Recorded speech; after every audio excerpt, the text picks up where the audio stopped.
So I'm just going to start before making sort of like a formal thing, how this just amazing member came together and helping me to do this webinar. So first of all, I'm in the University of Rhode Island, and my name is Yoshi. I'm a director of the Ocean Nexus. Ocean Nexus is a research network of scholars who conduct our research with empathy by employing anti-racist, decolonization, and intersectionality as our analytical lens. As a group, our mission is to establish social equity at the center of ocean governance. This is Ocean Nexus webinar. It's the 16th. We've been covering quite different topics. Today, we are covering communications and environmental justice. We have 5 guests, one still waiting. And we've got this wonderful panelist guest because I have to thank Metcalf Institute first. Metcalf Institute is a science communication institute in the University of Rhode Island. Metcalf and Ocean Nexus got together and collaborated, created Mona Fellowship, which you can look at the website on the chat. And we finished the first fellowship, which basically supporting environmental journalists and developing a collaboration with Ocean Nexus. So the members of this webinar today are all Nexus collaborators on this Mona Fellowship, and 3 of them are fellows. So I'm going to introduce each of the panelists today, if that's okay. Karen, do we have enough people there? Okay, I think we can start now. So we're going to start. Right, so I'd like to introduce, starting with Farah Warner. Farah is Executive Director of Metcalf Institute, and she's also, of course, award-winning journalist and digital media expert with a passion for immersive storytelling method. Before came to URI, Farah was working on the climate change at the Solutions Journal Network. Did I get it right, Farah? Solutions Journalism Network. Okay, thank you very much. Sorry about that. You okay? Right. And Farah also taught in the College of Journalism and is the author of the best-selling business book, The Power of a Purse: How Smart Companies Are Adapting to the World's Most Important Consumers. I'm going to purchase it and read it, Farah. I'm sorry, I haven't done that. Next time I see you, I need your sign. So anyway, Farah, thank you very much for thank you very much for the collaboration, and then thanks a lot for being part of this webinar. Now, okay, now I'm going to move to another collaborator, Lucia. Please select. Hi, Lucia. Hi, Lucia is the founding director of the Uproot project, where she works with an advisory board to bring diverse voices to the forefront of environmental journalism. Before, she was a special assistant to GRIST, where she supported a special project and the CEO's office.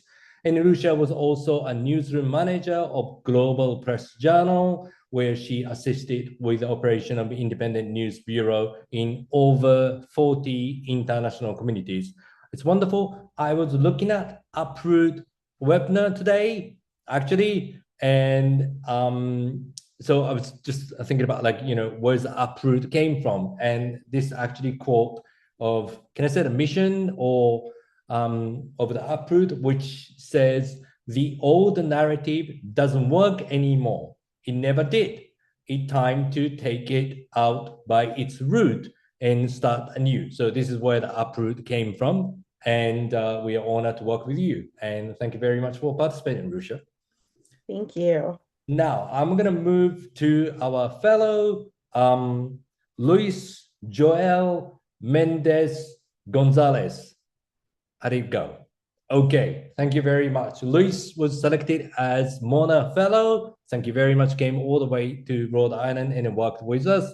So Luis is an award-winning climate change and environmental investigative reporter for Puerto Rico's Center for Investigative Journalism. He collaborates with award-winning investigative teams such as Miami Herald I-Team and El Nuevo Dia's Fact and Investigative Unit.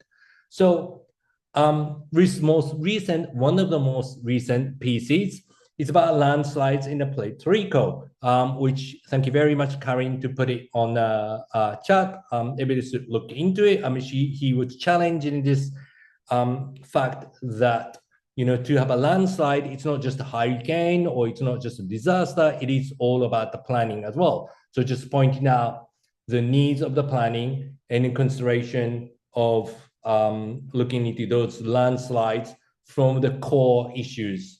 That's what he was looking into. Well, anyway, for the details, people can read it.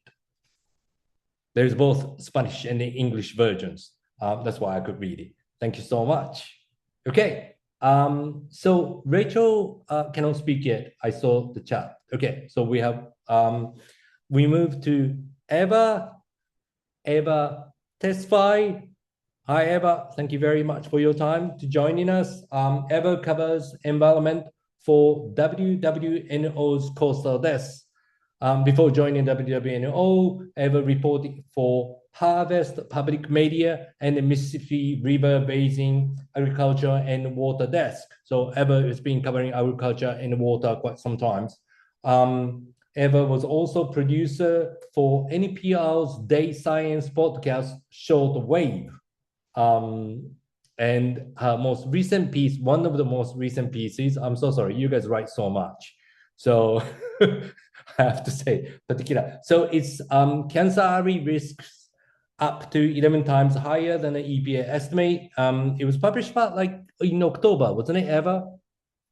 Yeah, it really brings up the concerns that we have for Cancer Alley, which is in Baton Rouge. Cancer Alley is the stretch of like 85 miles of the river, like counties between Baton Rouge and New Orleans, where there are a lot of chemical plants. Right, chemical plants, and I believe, you know, quite a few years ago, maybe like a quarter of these chemical plants were really built in that place. So it just really produced so much risk on local communities, and that's one of the things which hasn't really covered enough, but yet extremely important environmental justice issues. I remember I had a chance to visit Louisiana, and there was an exhibition on this. But you know, before that, I wasn't really aware of it. So thank you very much for covering this story. I think the story is in the chat.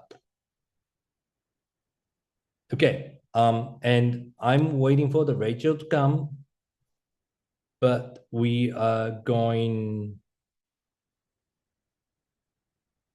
We're just gonna go with this. You can begin. Okay, thank you very much, Rachel.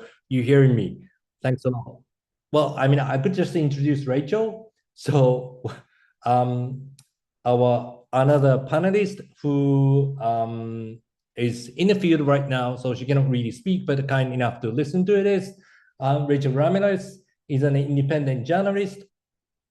Okay, primarily covering climate change and the environment. She was climate writer at the CNN, and she worked also for the Vox, Grist, Financial Times, and also co-founder of Asian American Journalist Association's Pacific Islanders Task Force. Rachel's one of the most recent pieces is on Tonga and whales' rights. And it's just brings up a very provocative conversation about, like, you know, to what extent whales actually do have a rights, and is Tonga going to be the first country to give whales a right? So it's a very interesting piece that we talk about animal rights and rights of the nature. Okay, hopefully Rachel can speak later. And thank you very much for putting this. Okay, peace. Karin. Okay, Excellent. Thank you very much for everyone. We wanted to go around and ask all of you basically the 4 questions and looking at the time, but we're also happy to just go around with the different concerns if you wanted to share. But first, really, I wanted to just ask you all is do you actually see the gap to address environmental justice in current journalism or communications? And you probably said answer yes, but what is really the gap? What is difficulty you face when you're communicating environmental justice, or when you're actually trying to bring up a piece that concerns environmental justice most, and what's really you feel your mission to report and communicate environmental justice? And if you can share personally, where does that really come from? Those are questions, but you can please feel free to speak anything. So anyone wants to speak is great, but if you don't mind, can I just ask you one by one, and I'm just going to do it randomly if that's okay. So Luis, you okay to start? Yes, of course. Answering your question, I do see a gap between environmental justice and journalism. Of course, there have been recent efforts from groups like the Uproot Project and also SEJ that have seemed and have identified the need to try to somehow close that gap. But in my case, I'm in Puerto Rico. That's something that I want to make very clear, because I come from a colonial and Icelander context, which is very different to those colleagues that work in the US. I see it mostly in the way we communicate our stories in journalism.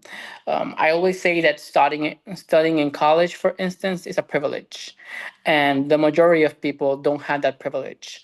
So the challenge that many reporters, especially environmental reporters, face is how they communicate stories that are compelling, that really touch the hearts of those readers, and that really get to those audiences that really need to get that information. Of course, that challenge becomes even more difficult nowadays because sadly the younger generations don't like to read. That's the reality. I have younger brothers, and that's what I see. So we need to also be creative on how we tell our stories, maybe producing videos, producing podcasts, making fun graphs for social media, so we can communicate that information, and we can somehow also not let space for misinformation and disinformation. Because if we leave that gap, then these groups that fool this information will take advantage of that and will get to our audiences. And that's something that we really, as reporters, need to avoid in order to communicate our environmental justice stories effectively. So you kind of trying to reach to audience, but specifically those who are not really like into reading that much, but using those. But sometimes it's quite complex stories that you really have to convey in a such short space of the video, isn't it? It is. It is very complicated. It is. Yeah. So I'll pass it to Eva, if you don't mind. Eva, like you probably facing the similar things, but although quite different background, you in Louisiana, like what do you see is a gap in the context you are in, potentially communicating to more nationally or globally even?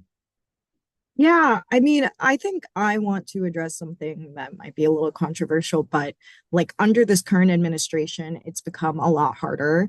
That is partly because this administration has really taken aim at the words environmental justice. And I think what we don't often talk about is that, like, either directly or indirectly, like often like federal science funding and stuff goes into kind of science communication about these issues. And so I've noticed situations in newsrooms kind of around me where like one reporter was not allowed to, her title was called environmental justice, and then they made them change it to environment and communities and like things like that, because they were just worried about getting targeted by the administration right now. And I think the targeting of environment justice is very deliberate. Especially you can see it here in Louisiana. One thing that happened is that journalists, all communications between journalists and environmental groups were like FOIA'd by the Louisiana Attorney General at the time. Now he's our governor.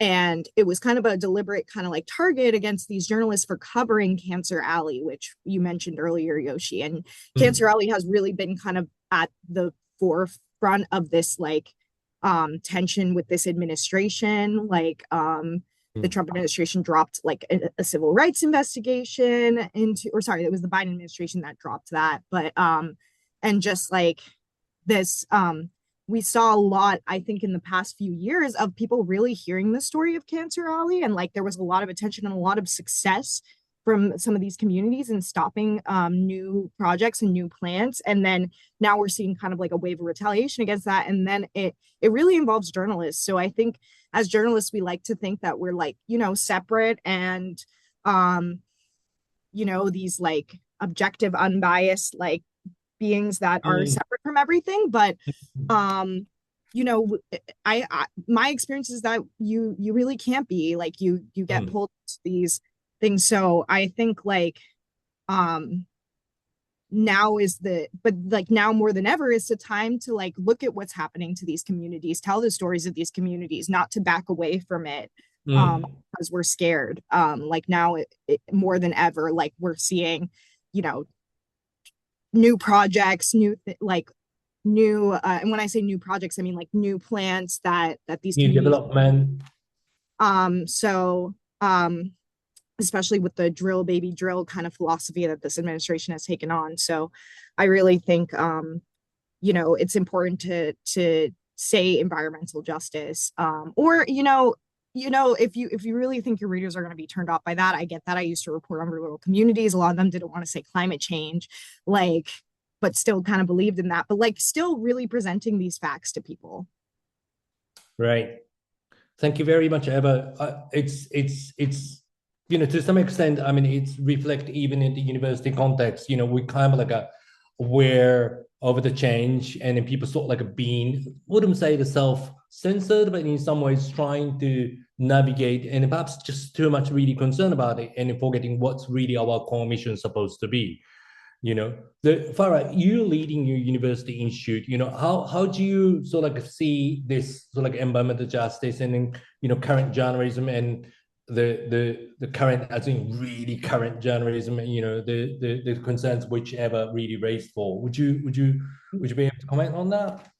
Yeah, I think what Eva brings up is really important, and it has a connection into, you know, science funding right now. So we see sort of AI bots going through NSF grant proposals, and if there is even the mention of diversity or equity, also, you know, even to things like trans or gender, which in some areas, like with trans. You need the genetic material as well as transgenic is also getting flagged, and sort of, so it's just this sense that you know, when words disappear and when ideas disappear, people stop talking about these things. People stop being in that. And it's very, even if you are not aware of it, even if in your world as a community or even as a journalist, you may not be aware of the disappearance of like these words and these concepts. What I think it means is that for the journalism and science community, importantly, is we need to keep talking about these things, even if it's being disappeared at sort of the federal level. Because I think it's always important when scientists are also communicating with journalists is sometimes I've seen scientists sort of bring up environmental justice, the work that they're doing, and a light bulb will go on for a journalist who may not be as sort of steeped in it as, say, Luis and Rachel and Eva and of course Lucia.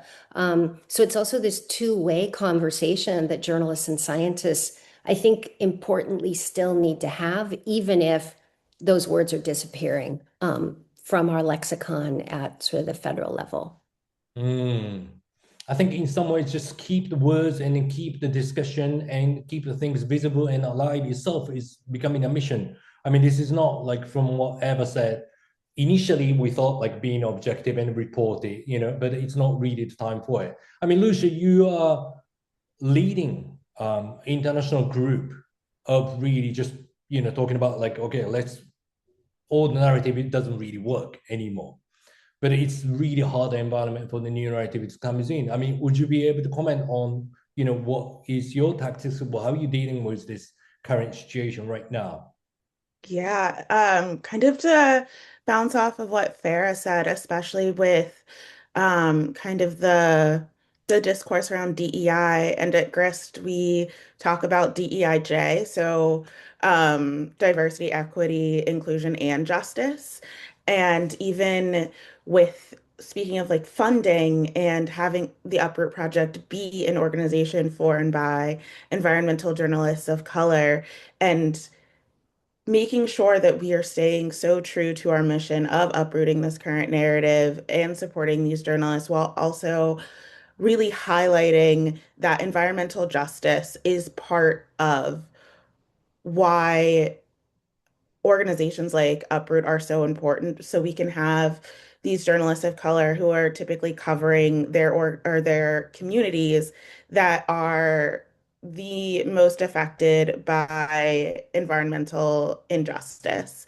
And it's such an interesting time, especially politically right now, making sure and kind of trying to bridge that gap while also supporting and buckling down on why environmental journalism in general is so important and why we need to keep reporting on climate change and environmental disasters, but also, climate solutions, while also highlighting that environmental justice should be reported on the same way that climate change is being reported on. And justice isn't like this dirty word, DEI, DEIJ isn't something that invalidates Mm, environmental reporting, but tells the holistic story of mm, the stories that are happening and why we need to have environmental journalists of color so they can make the bridge the gap between environmental justice and environmental journalism because they are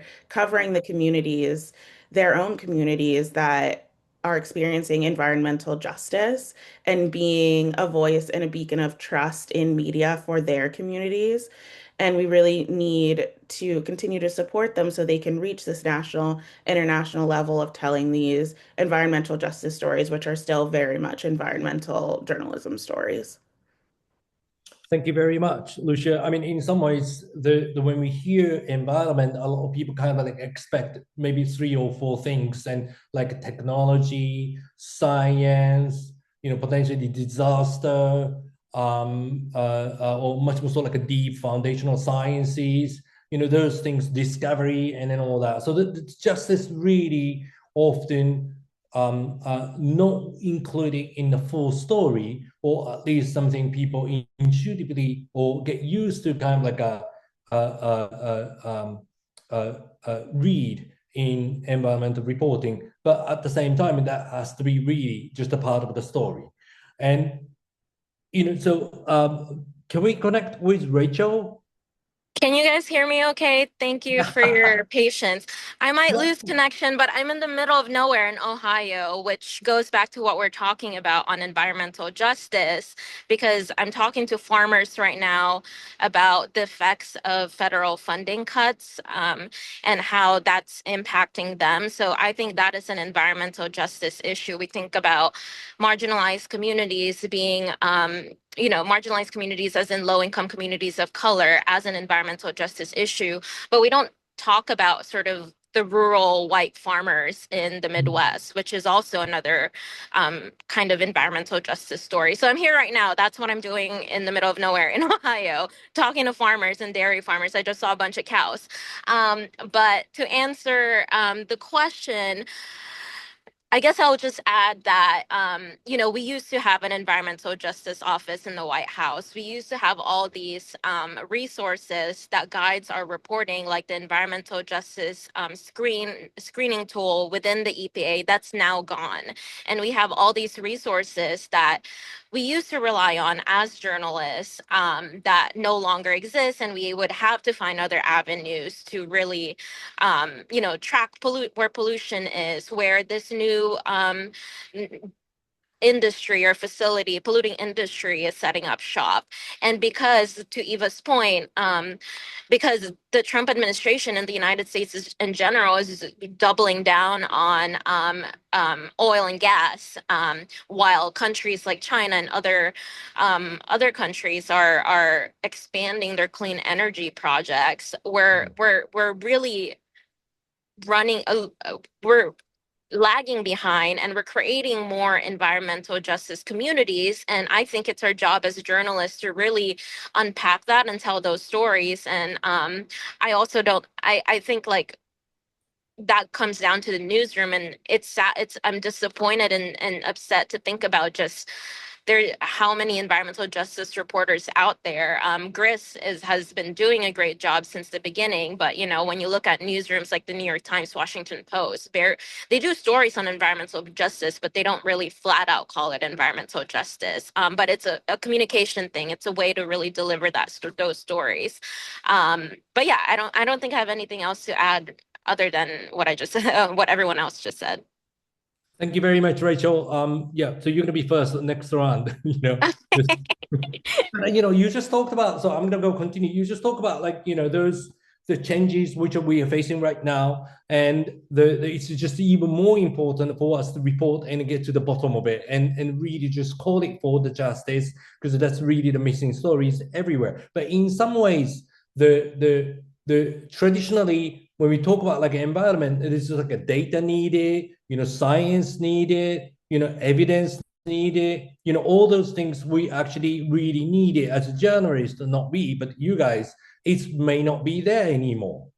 So, in that circumstances, what is your tactics, or what do you think the science should do? No. The journalist would actually do to communicate, and at the same time, what are the things scientists and academic can actually be, part of your team or part of your message? What do you think the way we could actually just keep on working on this? Yeah, I mean, this is a time where we really need to lean into our networks. That does not have anything to do with politicians or any entities that really deny, the existence of climate change or environmental justice. Well, there are a couple of things. So one, I lean into a lot of nonprofits who are tracking, a lot of these things. Are gathering all these data, and the EJ, the environmental justice screening tool that I mentioned under the EPA, that's now not working. I believe there are certain groups like Harvard who did preserve it, and they're still kind of working to update it. So there are some organizations out there that are preserving these resources that no longer exist within the government sites. And also connecting with journalists like Luis and Eva and sharing, information and resources. Like the Uproot Project has been such an amazing network of journalists where if I need sources, if I need something, you can just ask the wider network, and they'll respond and give you answers and who to talk to. So scientists, experts in the topic, and also I also think this is a chance, and this also depends on newsrooms whether they'll accept it or not. Leaning into indigenous voices as well. Indigenous people have a certain knowledge that's that's different from Western science, and so there might be a story there that we could amplify, especially against the backdrop of COP30 right now happening in Brazil. There are so many indigenous people that are speaking out and kind of protesting on the ground there, and so a lot of those kind of knowledge and databases from nonprofits to scientists, indigenous people, and just people on the ground who are affected by environmental injustice and climate change is really key. Thank you so much. I mean, just point it to the Luis. You are, said the college is privileged. In an environment in a place Puerto Rico. You trying to just work it out, many ways, but sometimes it might be difficult to just being a part of this network. What's the reality over there? For you to get the resource or network or the expertise that you really need to. Is there anything you're trying to navigate through this environment? Well, I would say that in Puerto Rico, we have a robust network of scientists and academics that study a lot the environmental field. And like Rachel mentioned, they are my network. They are the first ones that I call when I need some particular information, when I have a question that I want to clarify. And also, of course, like she also mentioned, relying on nonprofits groups also very good because sometimes they produce their own data. They have their own experts. And they have members that have experienced firsthand the issues that I'm reporting on.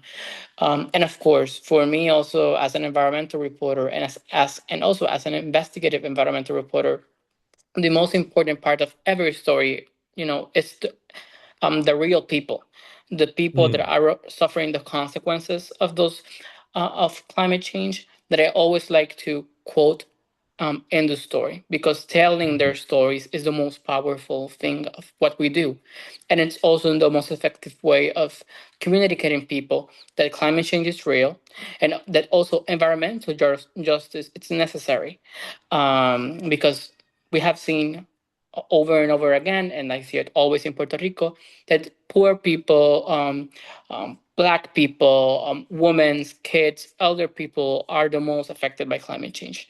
And that's something that I always like to emphasize on my stories. Thank you, Luis. So, Farah, I wanted to, swing to you. You worked on the storytelling quite sometimes, and perhaps all the conversation you're hearing is something you've been working on quite,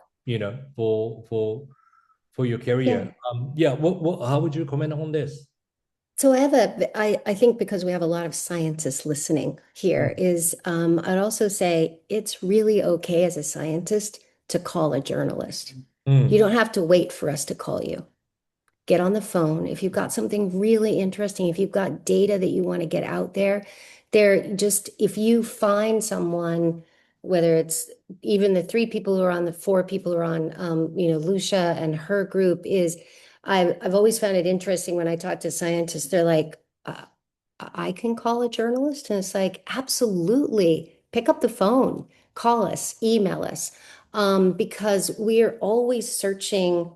We don't know what we don't know, right? And so we're always searching for data. We're always searching for really great stories. And I think the power of environmental justice, when you center that as your environmental reporting and as your science, that's where some of the best stories lie. It's where some of the most profoundly important stories. I mean, Eva brought up Cancer Alley. For decades, these people who've been living in Cancer Alley were saying, this is happening to us. Pay attention to us. And it took even the scientific community a long time before they started listening, because it's like, well, I don't know. Those are just poor people living in counties that we don't care about. So I think to the people on this call listening in is, if you have a great story, if you've got data, even if you're in the middle of your scientific research, that's also where I think a lot of journalists really love to come in, is before you publish the paper. And I can only speak for myself, but I am happy to hold people's work in confidence until they publish. I really am. Because that's important for you as a scientist. But being able to be there alongside with you while you're doing your reporting and your research is really incredibly valuable for all of us as journalists. Thank you, Farah. Eva, you working on a community right there, and you actually looking at the impact and effect, and you really wanted to bring up the stories, potentially to help the communities. And for that, how would you actually make your work more effective? I'm just changing the gear a little bit because I'm just really asking you all the questions. So in your routine, in your work, you said, please call us. We call you. What's going to happen next? Yeah, I mean, I think it's like Farah said with Cancer Alley, people were saying this about the community for a long time. They were saying we have like our relatives are dying, everybody has respiratory issues, Mm, kids have asthma, and it was, it's really helpful. I'm going to shout out like one specific scientist, Kimberly Terrell, she used to work at Tulane. She actually left Tulane because they were kind of suppressing her research. mm, But like she was kind of one of the first people to really like look at the community, find these like connections. And one thing I remember is she was saying it is a little bit hard to study like because the communities are so small, right? So like you don't have that large data set that you can kind of draw like that like scientists are maybe a little bit more nervous to draw conclusions from. Like these are small communities with like families who have been there for generations. There's just not a lot of data. And um and I think as a journalist, we we really do want that like data and stuff. So I think that is where the scientists come in. And yeah, I actually am working on a story that is kind of embargoed right now, but I think it's okay to like kind of say generally what it's about. But like there's a about like hazardous facilities being impacted by sea level rise. mm, And so what I'm doing right now is I'm calling up all my like normal scientific contacts that I talked to, including Kimberly Terrell, and like just being like, can you look at this study for me? That's also a really helpful thing that scientists can do for us is like look at a study, tell us what you think are like the limitations and things like that, help us gut check those things. Um, Offer like a comment on it, especially for me, I need to like localize things to Louisiana. This was a national study. And then but I think also going one more thing to say is going back to what Rachel was saying about indigenous knowledge, but like, also I'm calling the people in Cancer Alley and being like, what do you think of this study? Like, does this align with like things that you're seeing on the ground? Like having treating those people as kind of experts as well in their own experiences and what they're actually seeing. So yeah, I mean, I would say like we rely on scientists, but also journalists, shouldn't be scared to like print what these people who are like directly experiencing these things are saying, even if, there isn't a ton of data to back it up. Thank you so much, Eva. Lucia, you have so many members all over the world, and they are reporting cases both locally and potentially regionally. And it often happens there potentially no data, not much to back it up, but they go into the field and then meet the community and then report to that. What's currently globally, let's say outside of the US, where we're facing this situation, what are the globally, journalists are really facing as difficulties or support, to really highlight the potentially conundrum and injustice in the community? I think one of the biggest issues is access, but not necessarily access to kind of the communities that they are reporting on or the subjects that they're reporting on, but access to reporting networks to be able to get that story out once they have reported it, or being able to have access to the scientists or sources to really back up the data and the content of their stories. That's something that we have seen with some of our international members in the Uproot Project, that they have these stories that are really incredible stories that want to be told, that need to be told, but because of not being able to have or build a network of people to be able to pitch the story, get their story published in um, a publication that isn't just kind of like their local newspaper, which local newspapers are great, but they really want this story to have much more reach because it is so crucial. And then also just really struggling with funding. It's a really hard time for funding in journalism in general, and especially in global communities where they don't have quite the same access to funding organizations like we do here. And again, coming back to the access of building those networks to make fundraising and funding connections. Those are the two really big struggles we're seeing, especially in global communities when they're telling these local and regional stories that are, again, incredible stories. We have some international fellows at the Uproot Project, and seeing all of these story pitches come in from the international applicants, you can tell that the content is there and the stories are there, the content is there, but what they really need support on is like, how do I tell this story? How do I back up what I'm saying in this story so that I am building trust in my audience? And then how do I get my story to an audience to build trust in?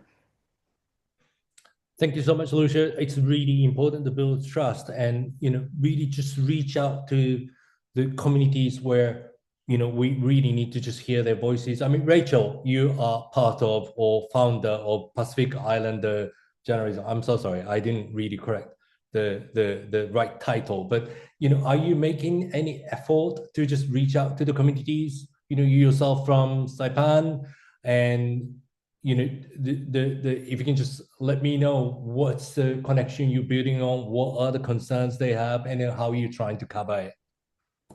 Yeah, the challenge, like Lucia said, for Pacific Islanders is access to.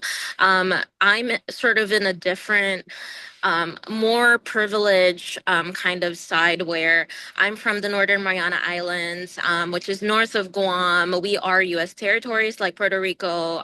This includes American Samoa and U.S. Virgin Islands as well. So we're kind of in the purview of the United States. We get the same sort of privileges, although we can serve in the military, we can't vote for president. Now I can because I'm based in New York City. But yeah, so that's kind of a different nuance of information to that as well. But just going back to your point, there's this lack of Pacific Islander presence in the media, which means that we neglect telling stories that feature Pacific Islanders. And as you all know, Pacific Islands and small island nations in general are in the front lines of the climate crisis. They are impacted by extreme weather events, militarization. Now, what I'm reporting on, deep sea mining, is going to disrupt their lives as well. And yeah, so one of the things that we did, my co-founders, Tomas Maglonia and Anita Hofschneider, and I, we kind of created this task force to increase presence. But because it's housed under the Asian American Journalists Association, it's kind of tricky because a lot of the spotlight has been under Asian Americans, which is, as you know, like Pacific Islanders encompasses the entire Pacific Ocean. There's like 10 million people in there. We have so many islands in the ocean connect us all. So we can't just, and again, going back to access, it's expensive to travel anywhere in the Pacific Islands. It's like, for me, it costs like $2,000. I'm trying to go back home in February and it costs $2,000 just to go back to Guam. And so it's really, really expensive. And then just representation in general, like and access to newspapers. Are one of our local newspapers on islands, Saipan Tribune, closed down a year ago, and they were an institutional newspaper. And so again, going back to the Pacific Islander Task Force, one of the things that we did is we brought kind of media training and journalism training to the island. So we hosted one on Saipan, and then we're planning another one in Guam next year, early next year. So hopefully that'll inspire some younger journalists to join the industry, despite the challenges that the industry is facing right now. But I think one of the ways that a lot of the Pacific Islanders can be interested in journalism now that I'm seeing is through the impacts of climate change and environment. They really want to spread awareness of what's happening to them. And so they're already storytellers to begin with. I think Indigenous Pacific Islanders, they're already storytellers to begin with, and all they have to do is kind of choose their own paths. And we hope that journalism could be one of them. And we're seeing a lot of them slowly getting interested in the position. Thank you, Rachel. It's kind of like a hopeful future, really making an effort. Luis, can you share similar sort of stories in Puerto Rico, to represent the voices? What are you trying to do? What is a hopeful potentially opportunities ever? I would like to ask you the same thing after Luis, if that's okay. Great. Luis, please. Yes, of course. Mainly, the core of my job in the Center for Investigative Journalism in Puerto Rico, it's environmental justice, mainly focused on the oceans. We are an island, and of course, especially islands in the Caribbean are, uh, you know, um, are a golden mine for many industries, especially the tourism industry. Uh, Several of my stories have been focused on how a lot of short-term rentals are being built in the beach without any regulation, about how hotel owners break environmental laws without any type of consequences. And right now, I'm working for this for the fellowship. Which is joint between Ocean Nexus, the upper project, and the Met Health Institute, a story about the cruise ship industry and its impact, not just in Puerto Rico, but also in the U.S. Virgin Islands. They are both U.S. territories. And of course, we as territories, as colonies, as I like to say, we have many challenges. The first one is that we don't have a complete political representation in the U.S. Congress. We cannot vote for the U.S. president. We don't have senators. We don't have representatives, and that of course undermines the ability that we have to really tackle these big industries that have a lot of money and cause a lot of harm, and especially in low income communities in the coastal area of the islands. And I believe that is very important because when we think about the tourism industry, and I believe that this also somehow connected with the environmental justice topic, we think about it in a beautiful way. We all love to travel, we all love to explore new cultures, to eat good food. We all do it, and that's great. Um, but as consumers, as people that spend money on those industries, we really need to also be aware of how our money is being used and how our money is causing harm to the people that somehow it's being exploited. And that's something that I always like to target in my environmental justice stories. How people public money, how people money is being used, and how that money sadly is causing harm in those unadvantaged communities that I mentioned prior. Thank you. Ever again, same question, what you're working on, how to advance your effort? Yeah. So I mean, I've talked a lot about my reporting on Cancer Alley. I also report on a lot of the coastal communities. A lot of those are indigenous communities. And kind of going back to what Luis was saying at the beginning, like I think it's important to like also make sure when you're sharing these stories in the end that like communities you reported on, the communities that are impacted by these things you're talking about can like access it, which is, I like working in public radio because it's free, but like we also know our audience is like,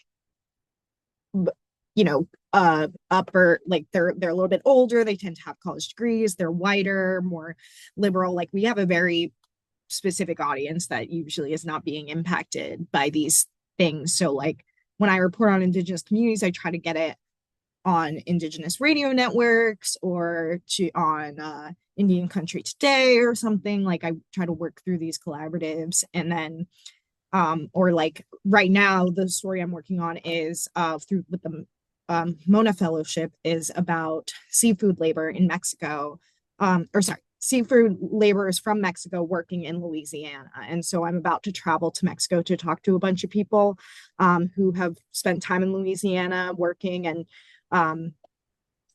often like they find that they're exploited by these companies, like lower wages. And I'm trying to find out if that is linked to the fact that we are trying to compete with foreign exports globally, and we have which those foreign exports are often using slave labor or are also exploited. So it's like, are we competing with them just by exploiting our own people at home or people from other countries, I guess. And so for that story, you know, I don't speak Spanish, and I'm gonna go with the translator, but Luis has given me a lot of great contacts and stuff to like get these stories on like Spanish language networks, and I'm going to work with my fixer to have a Spanish language version, so that and also I'm working with the radio station in Mexico City so that there's a version that goes out in front of a Mexican audience. So just like really trying to be thoughtful about who my audience is as I'm reporting this story. Thank you so much. We got 10 minutes ish. So I'm going to leave the last 5 minutes to ask Farah what's going on with the Mona Fellowship that we work together with just wonderful 3 fellows. But before going there, I have one question. Omar, thank you very much. You know, basically Omar asking, you know, how we can reconfigure this relationship between science and the communities. And I think, you know, should those communities who actually contribute to any of the work and the articles and the research should be the co-author, or what is the potential way of, you know, treating the community as the same actor? I think that's what you're asking, Omar. I hope I'm got it right. And Lucia, you talked about trust. And to some extent, this is sort of like a similar issues. You work with so many journalists all over the world, and I'm sure they go into the communities and they interact with people.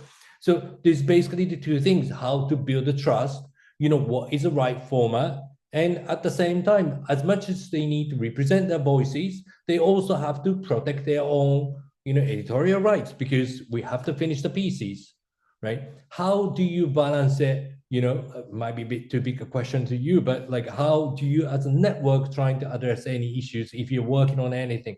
Can you just tell us about it? I don't know if I'm the best person to answer this I'm question. sorry. Yeah. I will kind of delegate this to Rachel, because she was on a panel that Uproot just did a couple months ago about trust in the media, and her presentation was great.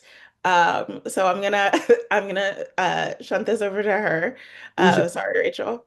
No, Lucia, before you go, I just wanted to announce, taking this opportunity, the Uproot is embarking upon like a new project, and then with Ocean Nexus. Thank you very much for the help with Metcalf to really expand our Mona Fellows International. It's not really Mona Fellow International, it's Uproot Nexus. It's just okay. We're just still cooking on it, but it's a new initiative we really like to, you know, we want to continue to work together. So I'm gonna pass it to Rachel, and Eva, you also can help to address these issues. So I'll pass it to Eva, and Farah, in the end, we'll pass it to you, and you can talk about the Mona Fellowship if that's okay with you. And I think that will be a time's up. So pass it to Rachel, Eva, and Farah. Thank you. Rachel? Yeah, I'll make it quick, but I think the key for us in terms of building trust is really spending time and embedding yourself within the communities. Because I think a lot of times, and I'm guilty of this as well, when I was working at CNN, whenever an extreme weather or a disaster happens, you know, a lot of journalists would parachute into communities and extract information and then just leave without even like, you know, thinking about what will happen next. And I like to say that the second disaster is always kind of the recovery process, like what comes after. And if you stick around, the real stories come out. And that's when really the trust happens. And I think, you know, covering injustice in communities is hard, and it definitely requires a lot of trust. And as a journalist, it really requires you to be courageous, and it requires critical thinking, and you know, it's our job to really look at who's being hurt behind the shadows of like the industry or even the trees, you know.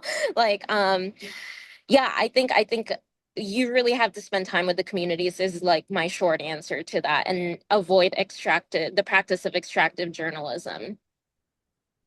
Thank you. Eva?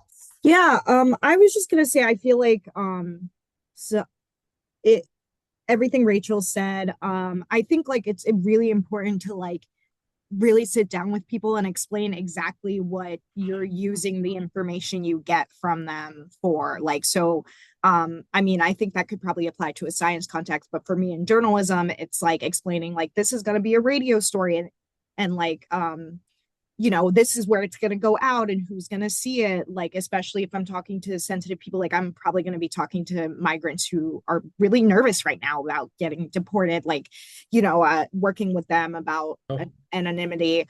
But just like, you might have to like explain to them over and over again. Like often, like I'll go to people and I'll tell them it's just going to be a radio interview, but they're worried that I'm going to like record a video or something like that. Like it's just like being patient and flexible with people, especially like when I work with indigenous communities, they often take a long time to get back to me because they're super busy, and then there's certain things they don't want to show you because like it's, you know, sacred and protected, like certain mounds and stuff. And then one question I always like try to ask people is like, you know, what do you wish people knew about your country or something like that, or what has the media gotten wrong about things like that, so that you're just really open to hearing from them, and then also following up and not just like reporting the same stuff. If like media has been calling like this one tribe climate refugees, and everybody in that tribe hates that they're being called refugees in their own country, like don't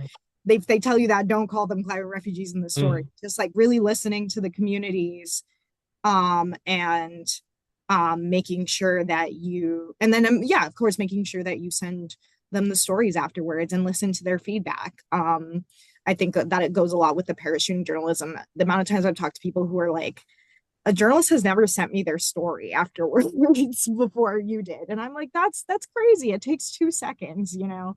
So I think a lot of that could apply to science, like just making sure that you really make these people understand what you're doing, and being open to their feedback. Thank you very much. Lakesh, I'm so sorry, I can't answer your text, but the questions. But if you just join the next time and then ask the same question, I'll answer that. Sorry about that. So I'll pass it to Farah. Yeah. You want me to close this? You want me to close this, Yoshi? You want me to close her on this? I mean, I would say this conversation is exactly the conversation, Yoshi, I think you and I imagined when we first met, is how do we bring journalists and scientists together to engage with each other, to collaborate and be in conversation. And so I think for me and for Metcalf, this has just been a really wonderful journey. And I have been really fortunate that I've got to spend really great time with Luis and Eva and Rachel, listening to their projects, what they're working on. I have become very envious of all of their travels, because it's been a long time since I've been on a big reporting project. You know, but I will say, I mean, one of the things, just to follow on something that Evo said, and also Rachel, is, you know, as a journalist, for me, when I go into communities, and I've been in so many of them, is I do my best to go in without my notebook open and out without my recorder on. And I think that that is true for anyone, a scientist, a journalist, a communicator, is come in as a human being first, and then begin the reporting process, because creating that sense of accelerated intimacy, these are human beings. They're not sources and they're not subjects. They're human beings, no matter who they are, no matter where they live. And it can be really easy for us to just be so ready to get in there and get the quote and get the story and move on. And we do such damage when we do that. So I would say just this conversation today is a real part of where I think Metcalf Ocean Nexus Academy, you know, where we are today and where I hope we continue to go in the future. So thank you, Yoshi, for all your support. And thank you all, to the fellows and to Lucia. Thank you very much, everyone. So I'm going to close it now, but I really like to thank everyone. Rachel, I hope you travel safe. And everybody, thanks a lot. So it was a big news for me that we can actually call you That's a new thing. We can call journalists. We didn't actually know that, honestly. So that will be new things. So if anybody listen to this at the YouTube, we please contact Ocean Nexus. You can actually contact to Lucia, Rachel, Eva, Metcalf, and Luis. That would be another thing. So again, thank you so much. This has been so exciting conversation. And I hope to see you guys sometime soon. Thank you.